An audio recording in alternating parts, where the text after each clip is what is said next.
नमस्कार विद्यार्थी मित्रों। कक्षा 10 के गणित के पीरियड में आपका हार्दिक स्वागत है। मैं हूं आर.आई. चौहान।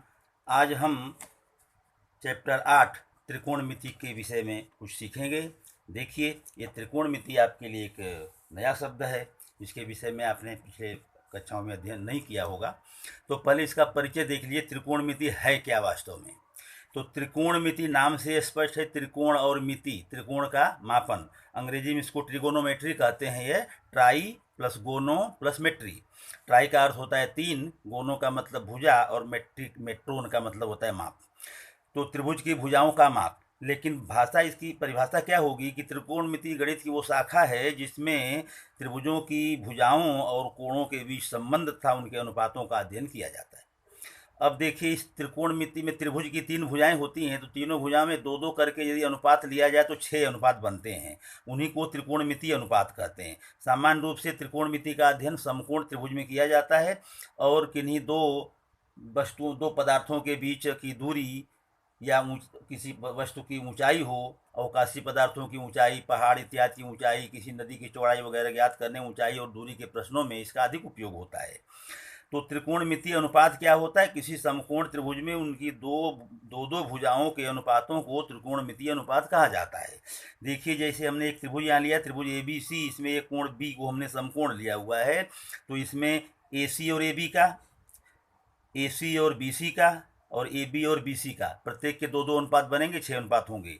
इन्हीं को त्रिकोणमितीय अनुपात कहा जाता है। अब देखिए, समकोण त्रिभुज में जो समकोण होता है उसके ठीक सामने की भुजा को कर्ण कहते हैं। ये हमने यहाँ पर लिख लिया, त्रिभुज ए बी सी में कोण बी समकोण हो तो कोण ए और सी दोनों न्यून कोण होंगे। अब कोण बी के सामने की भुजा ए सी है, इसको कर्ण यानी हाइपोटेनस कहा जाता है। कोण ए के लिए देखिए, कोण ए के लिए उसके ठीक सामने की भुजा क्या है? ए के ठीक सामने की भुजा ये रही बी सी।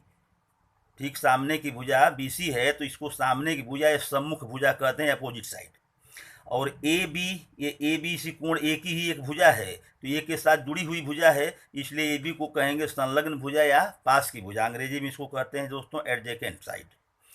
तो यह जो है हाइपोटेनियस, यानी ये कर्ण को क्या कहते हैं? ये हाइपोटेनियस।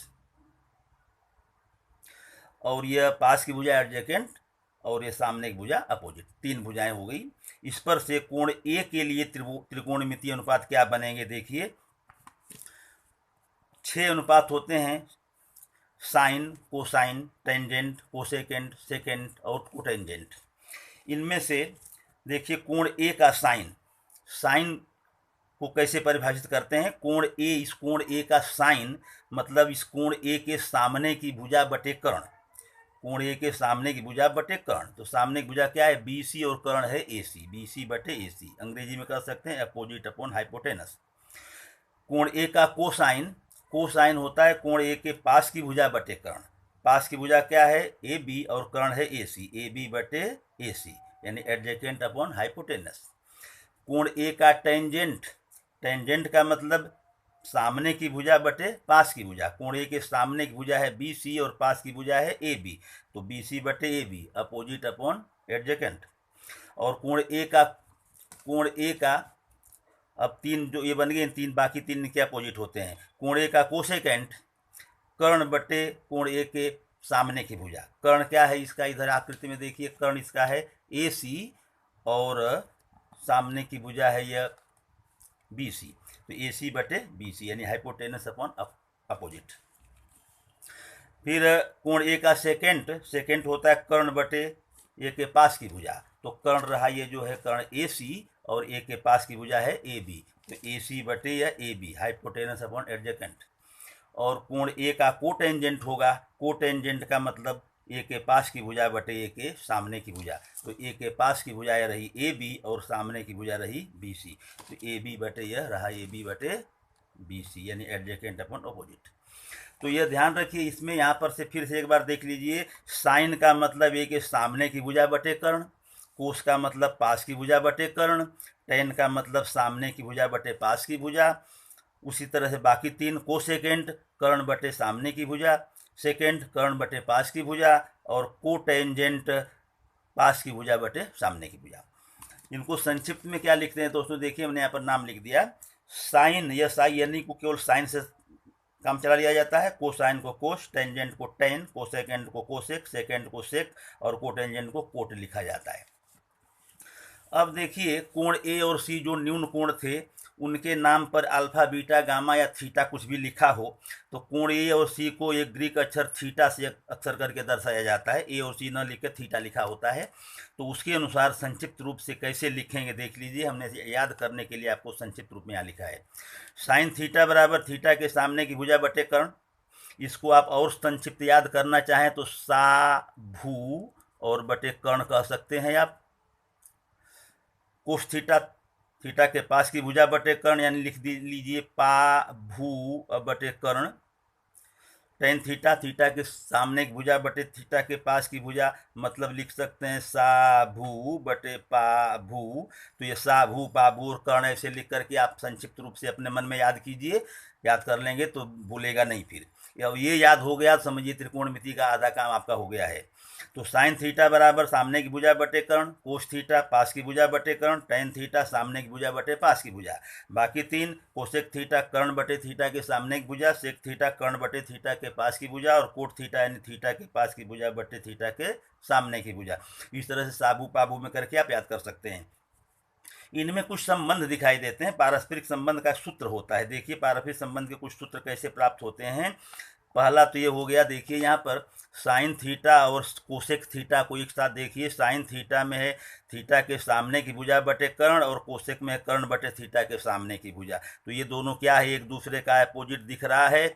तो साइन थीटा बराबर ये 1 बटे कोसेक थीटा या कोसेक थीटा बराबर 1 बटे साइन थीटा, मतलब क्रॉस गुणा करेंगे sine theta into cosec theta तो क्या होगा 1।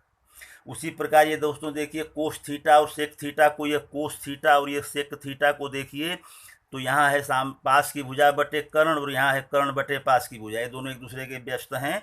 तो यहाँ पर दूसरा सूत्र मिल गया, कोस थीटा बराबर 1 बटे सेक थीटा या सेक थीटा बराबर 1 बटे कोस थीटा। इनका गुणा भी करेंगे cos theta into sec theta, यहाँ पर तो क्या आएगा 1। और तीसरा ये देखिए टेन और कोट जो था तो ये भी है, टेन में सामने की भुजा बटे पास की भुजा और कोट में पास की भुजा बटे सामने की भुजा। तो ये टेन थीटा बराबर 1 बटे कोट थीटा या कोट थीटा बराबर 1 बटे tan theta. Tan theta into cot theta यहाँ करेंगे तो क्या आएगा 1।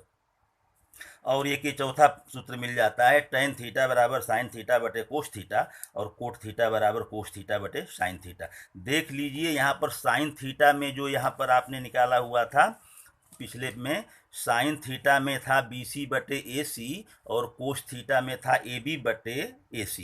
इनको यदि हम करें BC, यहाँ पर देखिए BC बटे AB AC और यहाँ AB बटे AC, तो ये AC और AC कट जाएगा तो क्या मिलेगा BC बटे AB मिलेगा यह। और BC बटे AB यहाँ पर क्या था, यहाँ पर देखिए BC बटे AB क्या था, यह टेन थीटा था। तो इस तरह से हो गया ना, यह टेन थीटा बराबर साइन थीटा बटे कोस थीटा। उसी प्रकार कोट थीटा बराबर इसका अपोजिट होता है तो कोस थीटा बटे साइन थीटा। कुछ जानकारी की बातें यहाँ पर देख लीजिए। साइन थीटा और कोस थीटा का मान 1 या उससे कम ही होता है। क्यों? क्योंकि साइन थीटा और कोस थीटा में बटे में कर्ण है तो कर्ण सबसे बड़ी भुजा होती है। जब बटे में हर का मान बड़ा होगा तो 1 या उससे कम ही मान आएगा। कोसेक थीटा और सेक थीटा का मान 1 या उससे अधिक होता है, क्योंकि कोसेक थीटा और सेक थीटा में कर्ण ऊपर होता है, कर्ण के बटे कुछ रहता है। तो कर्ण बटे सामने की अथवा कर्ण बटे पास की, तो कर्ण बड़ी भुजा है तो जब बड़ा अंक ऊपर होगा तो उसका मान 1 या उससे अधिक ही होगा। और टेन थीटा या कोट थीटा में सामने की भुजा और पास की भुजा का अनुपात है तो 1 से कम या 1 से अधिक तीनों हो सकता है। तो इस पर से भी एक वाक्य में प्रश्न में उत्तर आ सकते हैं, साइन थीटा का मान या कोसेक थीटा का मान किसका 1 से कम है या 1 से अधिक, ऐसा कुछ दिया हो तो आप कर सकते हैं। तो इस प्रकार इसमें त्रिकोणमिति का सामान्य परिचय हमने दिया। इसमें 6 अनुपात जो है, 6 अनुपात में कौन किस भुजा के बटे कौन सी भुजा का को क्या कहते हैं। जैसे सामने की भुजा बटे कर्ण को हम साइन थीटा कहते हैं। तो इस प्रकार सभी 6 अनुपातों को आप याद कर लीजिए। इसके बाद आगे की वीडियोज में हम प्रश्नावली के प्रश्नों को हल करेंगे। तब तक इस सूत्रों को याद कीजिए और आगे की वीडियोज को देखने के लिए चैनल को सब्सक्राइब करें, लाइक करें और शेयर करें। धन्यवाद।